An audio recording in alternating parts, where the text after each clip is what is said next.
Season Screamings. Sliding as a scare tactic was born in the fog of Ghost Town at Knott's Scary Farm nearly 50 years ago. It has since then been passed on to haunters around the world in almost every country that celebrates Halloween or has haunted attractions. Today, we discuss the history and evolution of sliding. Please, welcome to the stage, from Slider Dynamics, Scott Dieterman. Longtime Scary Farm vet and original member of the Decade Brigade, Paul Freshett.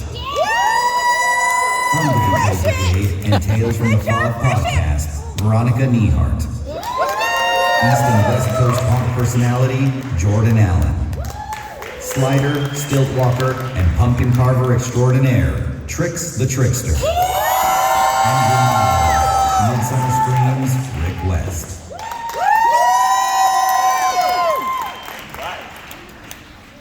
Deja vu. All right. I swear to God, I just did a panel up here. All right. Hi, everybody. All right. Now, here's the trick. Microphone, closed water. How the hell am I doing this? All right. First of all, happy season screamings, everybody. We having fun? All right. So I'm guessing that there are a few Slider fans in the house? Fantastic. Well, we have a great panel here for you today because we have several generations of Sliders. I guess we probably should just preface it with the reason I'm moderating this is because back in the day, my first trip to Knott's Scary Farm, or Halloween Haunt, that's what we like to call it, right? Halloween Haunt? Yeah. Yes. Was like 81, 82. And don't start with the, oh my God, he's so old. So I already heard, so I went and it was a church group that took me to Knott's Halloween Haunt. The best thing I've ever learned in church. Thank you, church. So we went to Knott's and it was like Mecca for a kid that was into the scary Halloween stuff. There was nothing like that anywhere, right? And so I went, and this was the best thing I've ever seen in my life. Didn't do really any shows, so didn't see the hanging or any stuff like that. We just did some, scare zones, and the monsters were out of the fog at us. It was great. And it wasn't until the mid '80s that sliding kind of came to haunt, and I'll let you guys address that in a minute. But then sometimes in the '90s, I started watching The Hanging. And so The Hanging was a show that they did in Calico Square where it was a send-up of pop culture and everybody and their mother got hung. And it was really irreverent, it was super violent. I'm sure you all have a problem with that. And it was wonderful. God, it's so sad that we don't have The Hanging anymore. But before The Hanging, the Ghost Town Sliders would come and put on the show that was just pure, nuts. It was magical. They were sliding under each other's legs. They were jumping over poles. They were doing limbo things. And, nobody had ever seen that kind of thing before. And the only place you could see that was at Knott's Scary Farm. And it was fantastic. And so let's flash forward a couple decades, and Scare LA comes along, which I was one of the founding people of Scare LA. And one of the first things I said to the team was, I want to replicate the memories that I had of Sliders back in the day at Knott's Scary Farm here at the convention. And so that became the Decade Brigade. Yeah, and that has then followed to Midsummer Scream, of course. And they put on a hell of a show every summer for us, and we couldn't be happier to have them every year. And we're gonna get into all that and more. So let me get my clicker out. I still haven't opened the water, so. All right, here we go. Everybody here knows that sliding started where? At Knott's, that's right. This is not gonna be a Knott's presentation, I promise, but elephant in the room, Knott's Berry Farm. So in '73, the first Halloween Haunt came online, and there were monsters, and there were shows, and there were celebrities, but not sliding yet, right? Not sliding yet. But then, slowly, out of the fog, came some generations of sliders. And I'm gonna hand this off to Scott. Scott, Talk to us about your first time ever hearing about what sliding was or seeing what it was and how you got sucked into doing this stuff then. Well, that's a long story, but I'll just make it short. When I first started going to haunt, I started going because my brother actually worked haunt for a couple of years before I started, but the first rendition of a form of sliding I saw was the Ghost Town Monsters throwing themselves on the ground and sliding like Pete Rose. Baseball slide, basically, sliding like maybe like 3 feet. And this was before any kind of hard recap pads, steel gloves, all that stuff. None of that stuff existed back then. And then I started working haunt, and at that time it was starting to transition into, some guys were still body sliding, some people were using the ramp pads and the steel gloves and all that, and that's when the first time I saw it was before I started working, but I'm like, I want to do that. So I got to start working, I started working haunt, and then 5 years after that I actually got to slide at haunt, and that was a whole different ball of wax for me. Once I hit the ground for the first time in Ghost Town, I was hooked. That was it. There was nothing else I could do about that. You know what I mean? And ever since then, I've been doing it I'm still doing it to this day. Started at 16 and I'm now old as dirt, 51 years old, and I'm still doing it. So. Holy crap. Yeah. Oh God, 51. There's another shot of some early Ghost Town Monsters. What's crazy is we're putting this deck together and Scott's sending me all these pictures and I'm thinking, I know a lot of these people. And then there's video that comes that we're going to show you a little bit of from 1998. And I'm like, I know all these people. And then I'm thinking, holy shit, that's over 20 years ago. Yeah, and it's pretty amazing. But what's going to be cool for you guys to see is that many of the things that you see the newer groups like Decade Brigade doing, they were doing this stuff in Ghost Town over 20 years ago. It's just different because it's evolved a little bit, and the techniques have evolved, and the materials that are used, that's changed. But it's pretty cool. You'll see. We're going to take a little video journey in a minute. Got to give credit where credit's due, man. Got to love the old GTS crew. And I'll tell you, I had the opportunity for one night in the year 2000 to be a slider, not a slider, Jesus, a haunt monster in Ghost Town, on Ghost Town streets. Now I put on the Pro Tech like I was gonna slide, please. I put on, it's not that funny, that's very ugly. That's very ugly. So That's my wife that just laughed at him, by the way. Man, rough crowd. So, but I put on, I still have it in storage. I have the Pro Tech, big ass Pro Tech pads, and I got some of the cheesecloth stuff that was colored, and I got to tuck that in, and I looked like an old-time Ghost Town street monster. It was awesome. I did it for 8 hours. They said, you can do it as long as you want, and when you're tired, that's good. I did it for 8 hours, didn't take a break, didn't take lunch. It was like the best thing I've ever done. It was so good. For the next 5 days, I couldn't move. I was so sore. And this is back in the year, now it would just kill me. I would just check out. But in 2000, and it got worse. Like I figured, okay, I went home, I couldn't move. It'll be better in the morning. Oh no, it was worse in the morning. By day 3, I was convinced I'm dying. This is it. Because I feel like I've been hit by a freaking bus. It's the worst thing. So how these guys go out and just do this night after night after night, year after year, and then go in some cases go the next morning and do a day job, all day. Unbelievable. So when you see the sliders, wherever they are, whether they're, at Decade Brigade or, wherever you're going to see them, you got to give them props because the stuff that they do is so much more athletic than I would say even like professional sports. Some of the professional sports you see. These guys are true athletes and they deserve so much respect in that regard. You're here.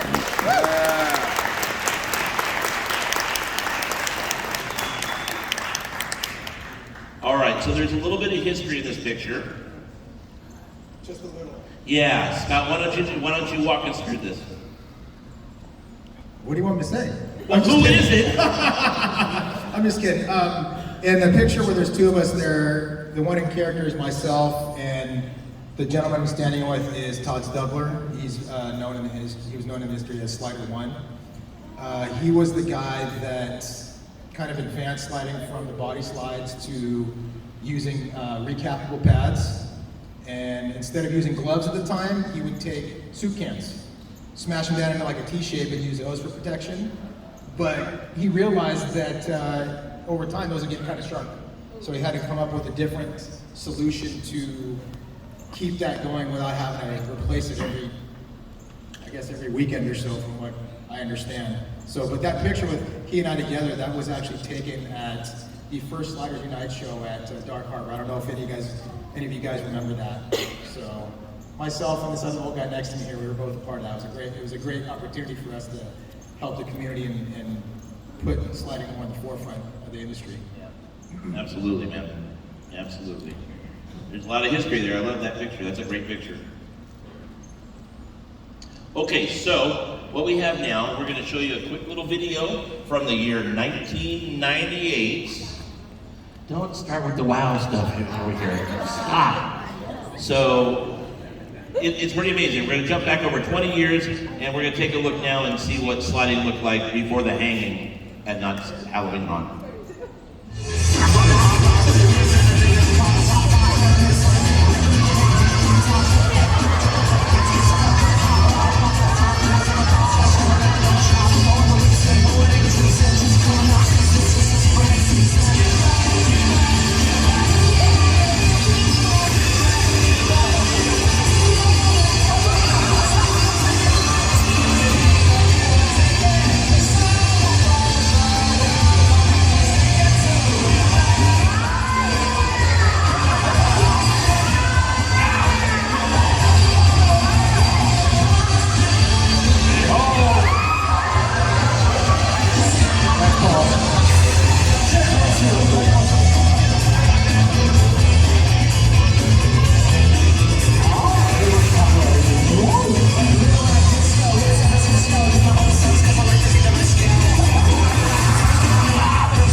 Stretched around the world. Every haunt, every attraction that it features, haunt monsters, anywhere in the world, you're gonna find sliders. From Asia to Europe, everywhere. And it's pretty freaking awesome to know that it all comes back here to Southern California and to Buena Park. It's pretty amazing, right? All right, so we leave the land of 1990s and come into modern days. It already looks more high-tech, man. It already looks more exciting. That's Paul right there. Yeah. Check that out. All right. So, Paul, let us know, what is that overlap? Like, what is that to come out of the 90s into the next evolution of sliding?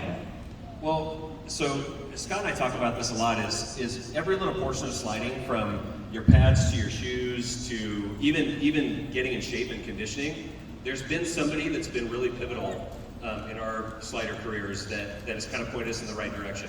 I didn't know anything about sliding when I started. I just worked at Haunt because I thought it was fun to scare people. But I think the evolution it's a combination of a lot of people. Like we have this girl sitting next to me, one of the most athletic girls I've ever been around, that pushes the envelope and still holds the record for jumping people, right? Maybe. But it's really about a community of people that get together and just have a good time. And if you've ever been on a sports team and you're on a really great team, you push each other. There's like a friendly, silent competition amongst each other. And if you ever go to the park and you slide with these people, there'll be 8 guys trying the same trick, but it's just like watching the X Games. Once somebody pulls that trick off, everybody is congratulating them for doing it. And it just becomes this really tight-knit community. Yeah, that's great. And speaking of female sliders, hi Veronica. Hi. All right. It's really cool because you look back at the older pictures of sliding at knots, and it seems like almost since the beginning, there was a really decent mix of females in that group. And that's pretty awesome. So Veronica, speak to that a little bit. So talk about the male to female ratio in sliding and what the differences are, and if there's any prejudice maybe coming into that, or if everybody's instantly welcoming, or how does that work? The community is welcoming. Most of us really want more women to do this sport, but a lot of women are scared away because there is so much talent. A lot of us practice at this place called Chapman Sports Park, and a lot of talent is there all the time. So if you are new to it, you're a little intimidated, and then if you're a lady new to it, you're like, yeah, no, thank you. But you do have support. But so my generation is like 2002, 2003, up until like 2008, and then on with the Decade Gribbergerd. But there were not a lot of ladies really throwing down, really sliding and like attacking. We had a lot of girls out there with knee pads on and doing their thing and occasionally hitting the ground, but it wasn't like the aggressive type of scaring that you would think about when you think about sliders, right? So there were a couple of us that also, the competition wasn't silent. We were kind of ruthless to each other at times because we know it's going to push us all to do more. But a few of us wanted to slide like the guys do. So we would do a little bit of extra working out, or we would give it a little bit more thought. Like, well, if we were real athletes, I know we're real athletes, but like, would we change what we eat? Would we change, what our sleep patterns are? Like all these extra little things that you can think about. So we had to loop those in to try to keep up with the dudes who could just wake up and be awesome. So, but you could see the evolution of women going like, oh, okay, so we can do that. And now it turns out that there are actually stunts that women are inherently better at because we naturally have longer femurs and more flexible hips, which means that we can get into positions that the boys can't. So that's what she said. A lot. Just hearing the term flexible hips makes me hurt. Right? God, like a chaise lounge, crack, crack, crack up here. I think that's great. And so, Trix, what's your journey like into this? Has it been the same as Veronica's? Acceptance and all that? I'm gonna talk. Wow, gonna talk. It speaks. Yeah, I would say, well, I came from Six Flags, so there were no female sliders over there. But when I saw it, I'm like, I think I could do that. And I was in a maze. So I only saw it like these guys sliding. I'm like, I want to try that. Make some gear. Maybe slid like a couple feet, not too much. And then it wasn't until the Exile Brothers at Six Flags had taught me. Shout out to Fright Fest. But yeah, I would say it's fairly similar. There's a lot of guys, but everybody's so welcoming, like you said. Everybody wants you to succeed. And they're like, okay, yeah, whatever you need, like, I'll teach you. But then, they're like, you do your thing. And then it turned into like, this great camaraderie, like, wow, you could do this, or you could do that, and like, let's add this. And like, luckily for us, we had our first slider show at Six Flags, and all the sliders put it together. So it was really nice. Like, I just think that when you're a slider, anybody can slide, and it brings people together. But speaking as a female, you definitely, I put in the extra work, and I feel like even male, female, if you want to slide, you have to be willing to put in extra work because everybody will tell you, oh, I want to slide, I want to slide. It's cool. But if you're not willing to get down and dirty and, you know, get through all the soreness and everything, then it's not going to happen till you do that. All I can think of is if you're a slider on Exile Hill, if you take a wrong turn, you just keep going for like 5 miles down to the bottom, and that's your shift. That's it. It's a great time, but then you got to go back up. All right. Well, thank you. Now, Jordan, you have the history of doing both West Coast and East Coast events for this, right? So, where did you start into all this, and how have you seen that grow organically between the coasts? Well, to begin, I'm probably that little kid in that video watching Scott and them do that, because that's the first time I saw Scott. You shouldn't have done that. That was naughty, you guys. Once again, making me feel old. He's obviously damaged now because he's taking it to the East Coast. But yes, I was definitely, my dad and I would go to Not Scary Farm.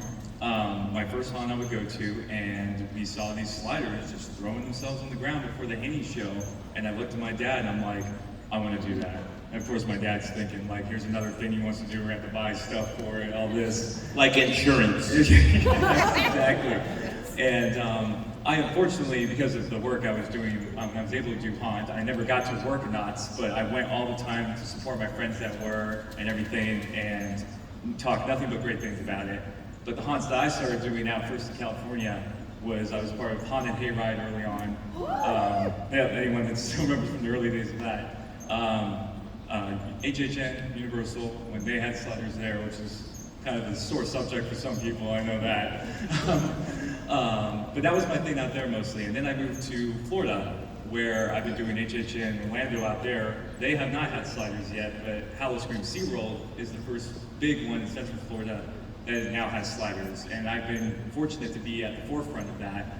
And to go off on the women's side of it, most of my team at SeaWorld Howl-O-Scream is made up of females. Yeah! And I think that's pretty awesome. And couldn't be more proud of them either, because in Florida, I told them, I said, everything we do out here, guys, is because of Not Scary Farm. And some of them know that, and some of them have no clue. But to show them that, to teach them that, and to be able to have Scott come out there and as well, and show them what he knows and everything, is truly awesome.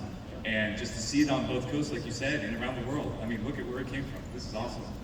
And quite literally, you can find online, you can see videos from Ocean Park in Hong Kong. You know, there was an ex-Knott's employee became like the CEO there, the president CEO there, and took a piece of Buena Park to Hong Kong and did that. So it literally, when they say it's beyond Florida, trust me, it is beyond Florida, and it's pretty substantial to see. And it's crazy because these people are doing it, and they're sliders, and they're good at it, most of them, and they have no idea what Not Scary Farm is, which is really weird, right? But it all comes from Knott's. It's pretty great. Okay, so sliding down goes up and beyond Halloween events, right? See, this is great because they haven't seen these pictures. They're looking over here. The conversation's going on. So, Scott, what's going on in these pictures? Tell me what we're looking at here. Well, let's defer this to Paul and Veronica because this is them. Okay, well, Paul, Veronica, what the hell are you doing here? You don't look very scary. So, obviously we love sliding, and it's for so long it's been tied to the haunt community. And a few years back, we had the opportunity to go to a couple elementary schools and do a demo for sliding. And obviously, having the kindergartners to 6th grade and all of us dressed up like monsters was probably not going to work out. So they have weeks where they promote reading, and we themed it to Dr. Seuss, and we did something called Slide Into Reading. And it was one of the most fulfilling things that I've done in my sliding career. To go out there and see these kids see us doing what we did. We had to buy a 90-foot piece of vinyl from Home Depot and lay it out on the blacktop, which by the way, if you haven't slid on it, it's the fastest thing next to ice. Butter. You'll jump off and it's like eating a banana peel. You go right on your back. But it was incredibly fun. We had an absolute blast. And Since then we've done other things like we go to skate parks and we'll slide there, and just kind of taking the scary element out of it so we can relate it to other people. So this is a thing that we did. It was called Slide Into Reading. So we've taken the format of a show where there's sort of like an overarching story and there's different elements in it, and we've made it so that it's kid friendly. So we're taking all these things that traditionally are aggressive and you're in their face and then you leave really quick, but we now like turn it into almost like it's like it's like a Barbie.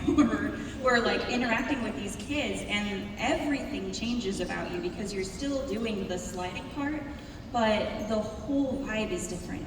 You're connecting with these kids who have never seen anything like this before because most of them are too young to want to go to Scary Farm. So they've never even seen sliding. A few have. Their parents are cool. But so they see us and they're like, what on earth is happening here? And then by the end of it, they are invested. They want to know how they can do it. The ones who already have pads, if they're like skateboarders or something, they're like, I'm going to try that when I go home. I'm like, please be careful. Don't hurt yourself. But being able to take this thing that, just happened in a not aggressive, but like a spooky type of environment and bring it into more of the mainstream audience, an audience that you don't have that contract between being scared and scared, but of being an entertainer and being entertained. And it really kind of changes the flow of it. But one of the photos there is, often we get hired to be the roaming idiots of a haunted event that isn't necessarily like haunting based.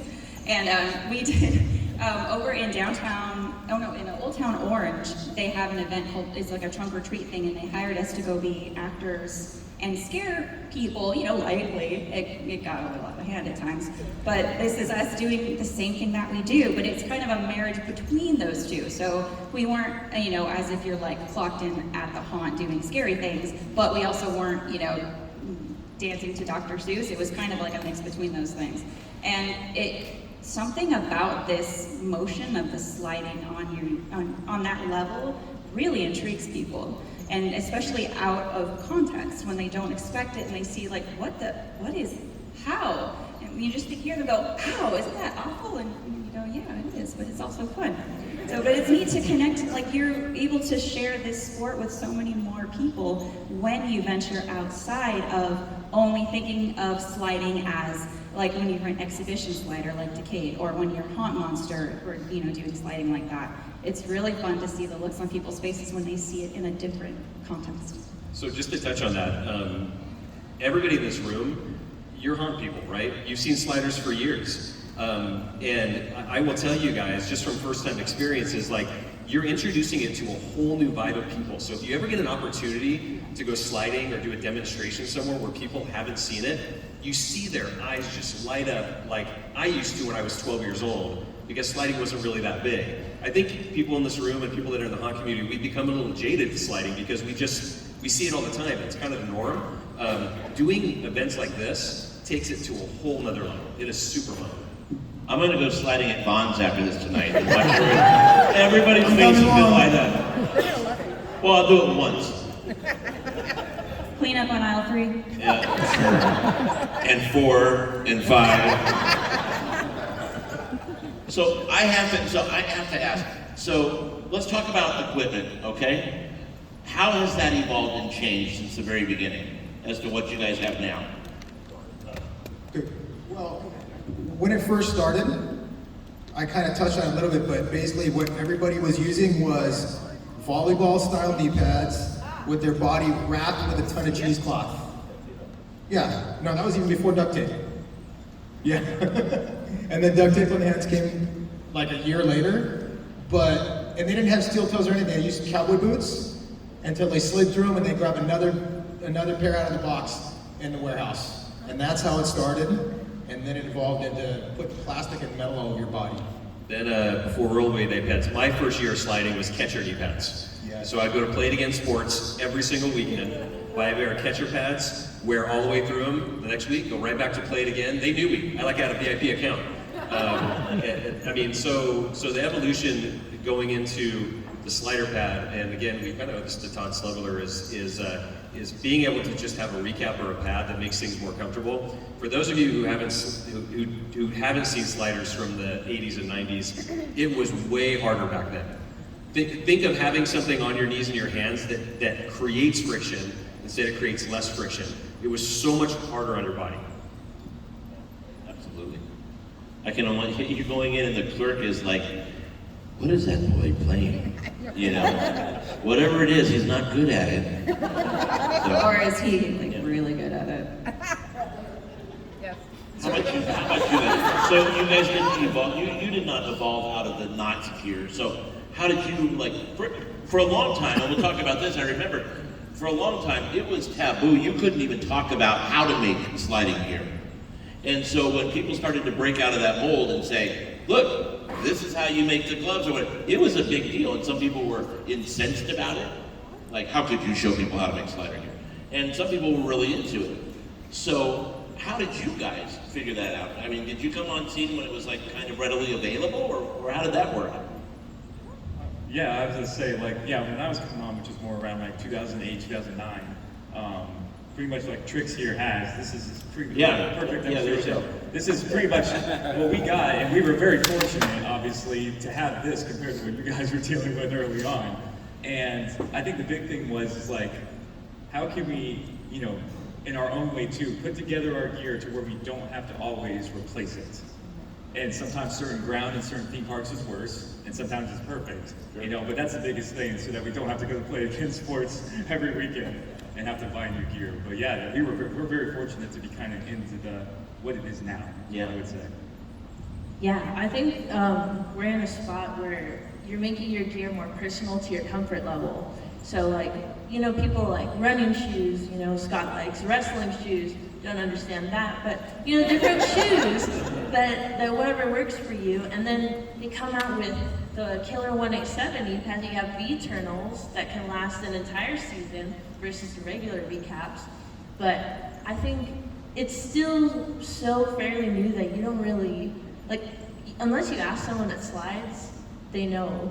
But if you go to the store, I went to Lowe's and I took a picture of somebody's gloves and I'm like, I need to look for these fingertips. Do you know what they are?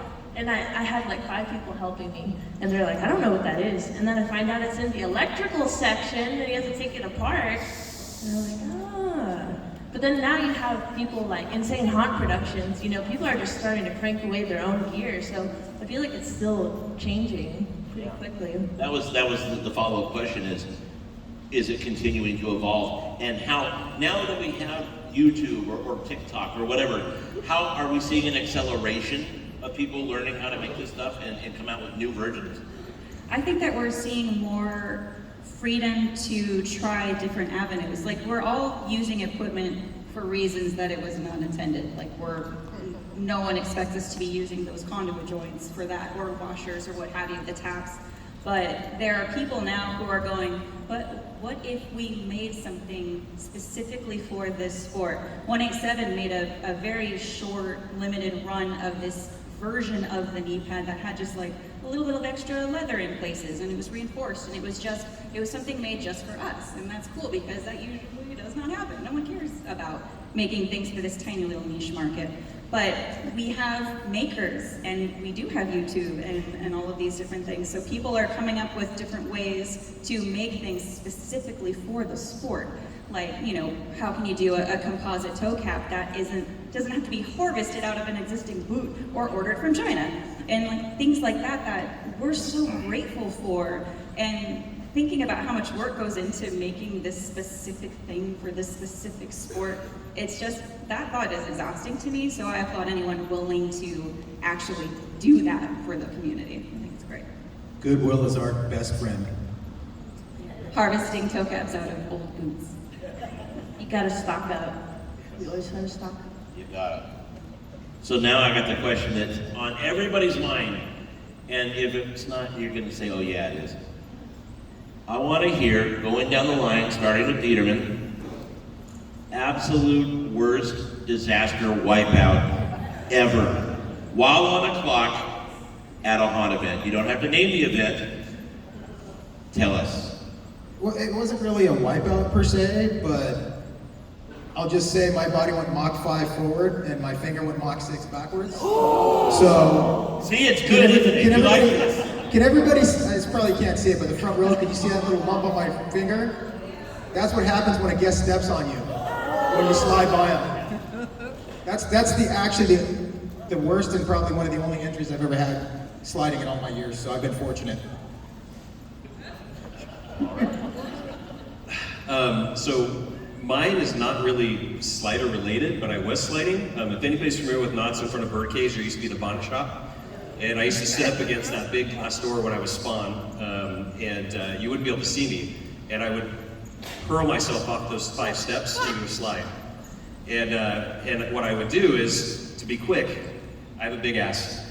I would push myself off the door repeatedly and go off it. Well, one night I went like this, I heard glass shatter, and I fell backwards. And I sat on the ridge of the door. 2 days in extreme pain, and we have pictures of this, a female haunt monster with my pants down, pulling shards of glass out of my butt. That is absolutely 100% true, I swear. Family entertainment here at Season Screaming. All right, Veronica, you're up. Trying to pick just one is difficult. All right, I'll use a recent one. So, I was running to do a distance jump during one of our Decade Brigade shows, and I heard a pop, and it felt like my shoe had come untied. And so I just quickly glanced down, like, no, the shoe, like, it's all duct taped, of course, there's no shoelaces. So I'm like, oh, well, that's intact. And I take another step, and I start to feel my foot, like, not participating in the event anymore. I'm like, something is really wrong, and I'm already running full speed, so I'm like, well, we're in it now. So I hit the ground like I'm supposed to, and I jump, and I've lost a lot of speed at this point, but everything's happening so fast, I didn't really notice. And so I landed completely on everybody that was laying down, and that part's actually pretty normal, it wasn't that bad. But I went to stand up, and then I fell back down. I'm like, something's really wrong. And so I hobbled my happy ass off the stage, and then I took off my shoe, and my whole foot is very swollen. And I realized after a trip to the ER that I had ruptured my plantar fascia while running. Just, who does that? It was really embarrassing, and it's still messed up. But but so yeah, that's one for me. This is exactly why I don't do shit. All right, Jordan. Yeah, like I said, it's hard, like you said, to figure it out, but the first one came to my mind was, so HH in Orlando, where there are no sliders. It was the Purge Scare Zone. My character, I was a chainsaw scare actor, but my character, for some reason, was given 187 knee pads. And they gave it to the person that they probably shouldn't have given it to, because I was the one that was like, oh, this is gonna be fun if I can get away with this. And one night my chainsaw broke, and they said, just go out there and scare normal. And I said, absolutely, I got this. So I go out there, and again, there are no sliders at HH in Orlando, so I just start sliding. And I'm doing my thing, and people are freaking out because they don't know what the hell is going on. Little did I know, down in the New York Scare Zone Street, there was a gentleman, as we all know, guests can be very lovely at these events. He punched the scare actor, and because the scare actor brushed his girlfriend's shoulder, I found the story out later. And the police that were there were right there inside. He took off running. I am going full speed sliding across the street of this scare zone, and this man is running down the opposite end of the scare zone, and you all know what happened. Completely took each other out. Completely. That's not the worst part. We take each other out, I look up, and all I see is the red dots of a taser. Aimed on me and him. Because there's so much fog and there's so much dark. They didn't know who was, they just had their tasers out. I went, oh shit. Rolled myself away, and I just hear the taser go off and hit the guy. And it was just, the whole zone went like berserk. But yeah, that was probably my craziest wipeout, but while assisting in taking out a stupid guest that we all know who they are. And this is why I don't do shit. Trick, This is the end of last season, second to the last weekend, right in the beginning, opening area, go out for a slide, hop up. Two of us, we weren't communicating. I jumped up and I landed on his foot and oh, my ankle was done. I was just hobbling. For the rest of the night, I went backstage, and you know what? Duct tape is our friend, and duct tape held me up for the rest of the season. Yeah. And oh, it was rough. But then, you know, we're doing the slider show, so I was hobbling around with duct tape, but we made do. That was a painful last couple weekends. But that taser, I don't know, can't beat that. Thank God I didn't get tased though. Crazy, crazy stories. Now, we joke about it, we talk about wipeouts and things like that. But actually, the art of sliding is super precision. And it may not have been in the beginning, but now it has evolved into something that's really, really intense. And we're going to show you, in just a minute, we're going to show you some video of what it has become today. But it's also become community, right? It's not just one, it's not just knots, it's not just, you know, something like Queen Mary, you know, it's kind of gelling. And we're seeing groups come together for the first time too, which is really great. And so we're just going to kind of go through some of these group shots here, all over the U.S. Look at all those ladies. Ooh. And that's not even all the ladies but that is, yeah, most of the team. And let's get it out of our system now. Who's pissed off that Queen Mary, the Dark Harbor's gone? I know. I am. COVID messed up everything. All right. We know these guys. Who's going to come next summer to Long Beach and see them? All right. We've got a date. All right, let's take a little video and take a look at what goes into haunt training these days, sliding training.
Let's talk about this event real quick. We got about 15 minutes. We're going to talk about this and we're going to try to get a few questions in.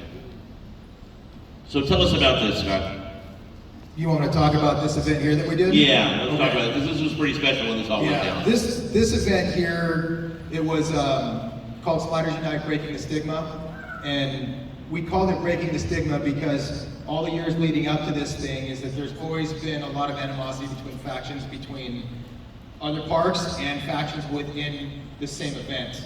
So this was actually an event that was 10 years in the making. Lee Cooper, Evil, he left Knott's and went to Dark Harbor, and he and I started talking about developing a show like this. And then in 2016, he comes over to Scary Farm and we started talking. He's like, you remember the event that we started talking about? And I'm like, yeah, he's like, it's gonna happen, I need you, let's put this together. So once we got this thing rolling, I talked to Paul and a couple of guys at Brigade to bring them in. I brought some people in from Scary Farm and Universal. We didn't have contact with people from Six Flags at the time, so we didn't have anybody in there. But this was a special event because we wanted to break down the walls for people to understand. It's like, it doesn't matter what venue you work at, whether you're a slider or not, we're all a community. We need to be more supportive of each other so the community grows stronger and becomes better and not breaks itself down because everybody's fighting. That was our big thing with that. And I'm stoked. This is probably the biggest accomplishment in my entire slider career, to be able to put something like this together. Yeah. The world needs more of that, I'll tell you that. Right. So what we like to do is, I know that you guys have questions, so we're going to open up the floor a little bit. We have a little bit of time. Feel free to ask any question you've ever wanted to ask of a slider. We have a mic over here. Do we have another mic? We got a mic over here, so whatever's closest to you, don't be shy. Come on up and ask away. Come on, there's got to be somebody with a question. Oh, you're all just sitting there staring. Here we go. Here they come. Here we go. Are we creeping out of the seats? Here we are. All right.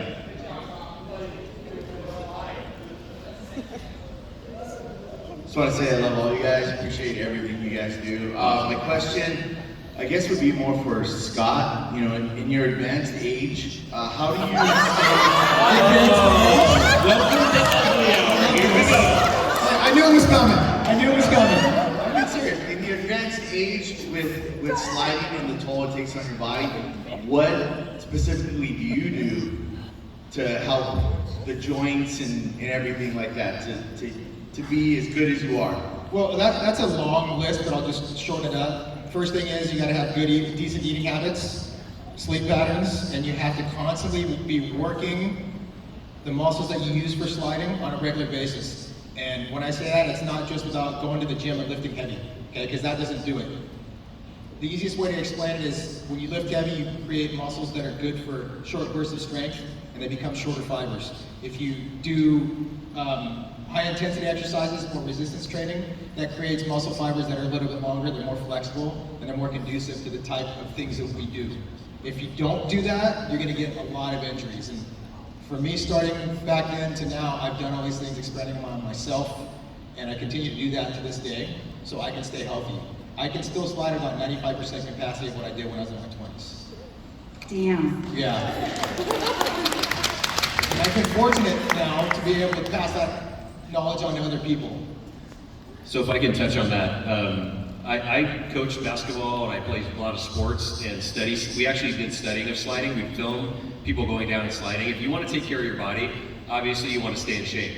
But there's ways that you can put yourself on the ground. I'm just going to use one example because there's hundreds of them. But a lot of people like to slam down on the ground, right? If you guys think about that, you're slamming your body down on cement, right? If you watch really good sliders, what they do is they slide their way into all their slides. They meet the ground very, very slowly and slick. That's something that I've done for years and years and years, and it takes so much less of a toll on your body. And if anybody ever wants to talk to me about that, I can break down your hands, the way you put your knees on the ground. This sounds really adulterous. But I'm telling you guys, just by the technique you use for sliding, you can save your body. You can teach away, just don't put your ass near the window. Okay. Think of it as an airplane landing. Yes. Good way to look at it. Or in Austin Powers, when he goes behind the couch through the escalator, I call it the escalator. Kids are hitting the ground too hard. I'm like, think of it, you're descending slowly. Yeah, absolutely. Let's go for it. Hello. Okay, yeah. Hey, it's awesome that you guys were able to make some time out of your day and come say hello to us, teach the newer generations what's up. It's really sick. I wanted to touch, I suppose, a little bit more on what was talked about at the end here, where it was, the idea was you were making an event that was all about addressing tribalism. And I understand people have a lot of personality in these characters. You know, a lot of the times they get to make their own characters.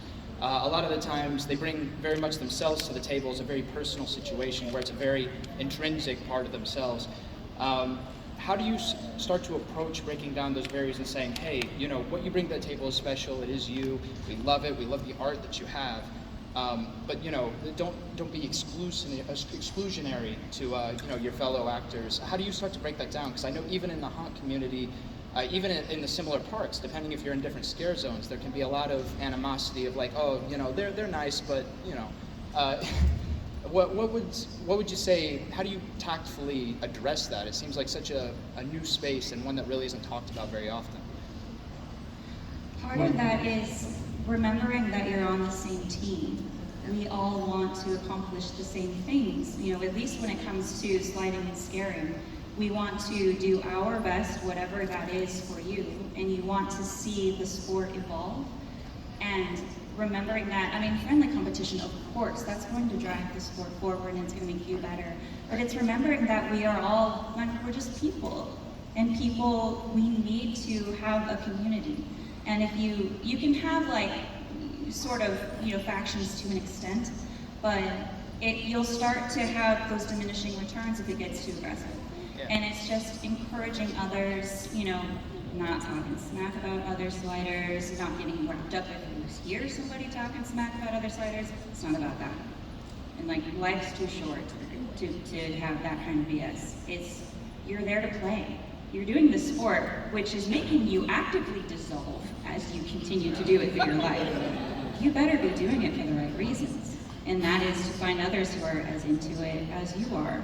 And just not feed that fire. Because it's haunt. There's going to be those folks who like to start the fires and poke the bear. And okay, you have fun with that. I'm going to actually go, talk with people that I enjoy spending time with and throwing down and having fun. Because that's 100% the reason that you should be doing this, is because it makes you feel good and you like to be with others. For them, it also makes them feel good.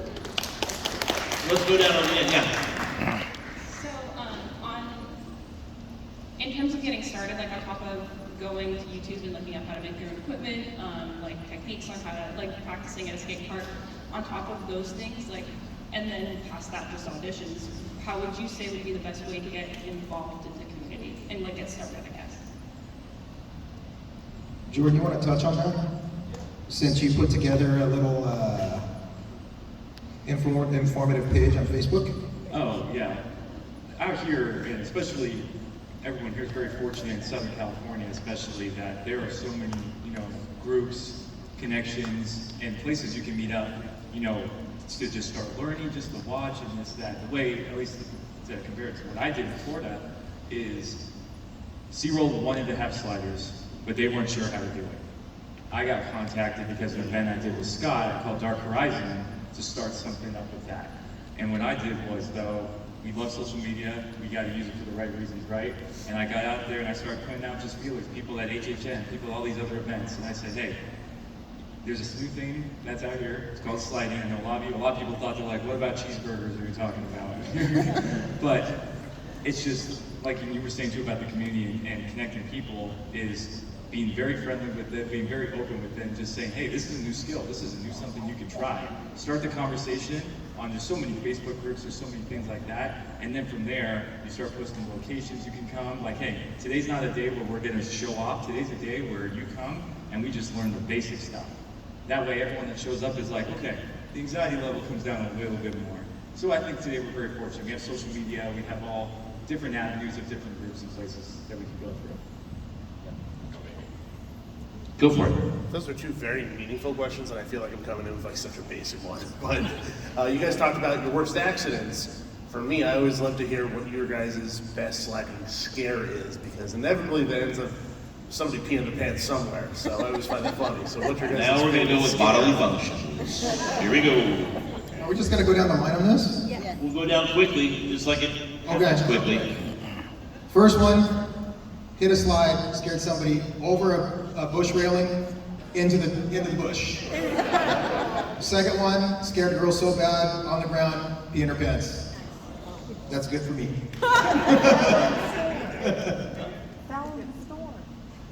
What? She fell down in the storm. Oh, yeah, it's pretty good. So people are familiar with Ghost Rider, that little lane over there. I used to own that corner, and I used to wait in the entrance of Ghost Rider. And there's a reason they don't put souvenir stands out in front of that gift shop anymore. So I came flying out, and again, we have a video of this. I scared about 3 girls, and they just started running, looking straight at me, and they ran right into all the Silver stands, and they just went down like dominoes into the gift shop. I can't think of one. What? I can't think of anything that's like fun to. Aww. We're sorry that we won't get to hear about urine or feces or anything like that. Just a real quick one that I just remember, again, sliding when I wasn't supposed to at HHN Orlando. You know you're never going back there again. Probably not, because I'm still and I'm not at fault, but I'm in a lawsuit for this one. But yes, scared the person. There's a massive lake in the middle of Universal Orlando. Guy literally turned around, just jumped, thinking that he was going to the next level, because there's usually a food stand down there. Nope, went right in the water. He went to the next level, all right. All right, Rick. Best scare was when there were like 10 people linked arms. I got in so aggressive, knocked them all down like bowling pins. It was the best. Made my night.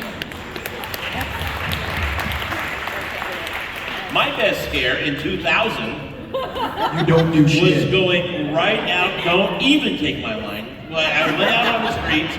I'm excited. I'm pumped. This is it. I'm in the full gear and everything. I rolled my ankle right as I walked out on the street. And that is why You don't do shit. Thank you. All right, we got time for one more question. Yep. I was just wondering, have you guys ever considered doing this on wheels? Because I'm a retired rollerblade player, and these are very similar. Oh yes. Oh yes. Did you mean like putting wheels on pads? Roller skates. Because that has been done. Roller skates, inline skates, so you get your speed up and you can slide farther and jump faster and higher. Yes. That actually has been done before. The jumping aspect would be tough because it's a lot of added weight, but we did have somebody in Carnival, I think it was for a year. Meryl. Yeah, it was a friend of ours named Meryl. She was one of the barkers, and she would actually have quad skates on, go real fast, drop to her knees and slide, then pop back up and skate right at it. It was great to see. It was crazy. I was like, what the hell? But It actually worked out because you have the toe stop in the front, and you can use that essentially as the launch. Yes. When like you can use that as a little bit of solid ground. It's not like rollerblades where if you don't have anything at all, like hockey skates. It works. It's fun. But they are heavy, so if you fall down pretty hard. Can I just add something? I was stilt walking this season. I've never seen anything like it before. The stilt walker, 2 foot stilts, okay? Guy drops to the ground willingly, crawls out like a slider, pops right back up. Never seen anything like it. I bet if we put pads on him, he could do some sliding still walking. Craziest thing I've ever seen. There you go. Okay, and real quick, where do people find you online? Like Scott, if they want to talk to you about Slider Dynamics, how do they reach you guys? How do they find your pages or whatever? for me, you guys can find me on Instagram, slider.dynamics, spelled with an X at the end of dynamics. But if you want to, just come and see me after the panel and I'll give you a business card. And I'll answer any questions you guys have.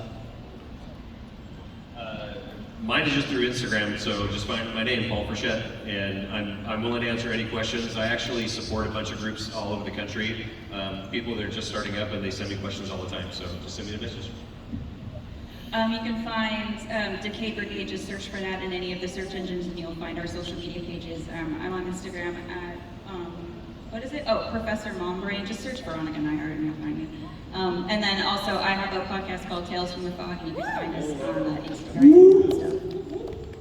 And me too, I'm just Instagram, but under my name, Jordan Allen, or just J5150A. And if you're ever out in Florida and you guys come to either HHN Orlando or SeaWorld Hell Scream, truly, hit me up, let me know, and I'll a little bit see if I can hook you up with a couple front line tickets.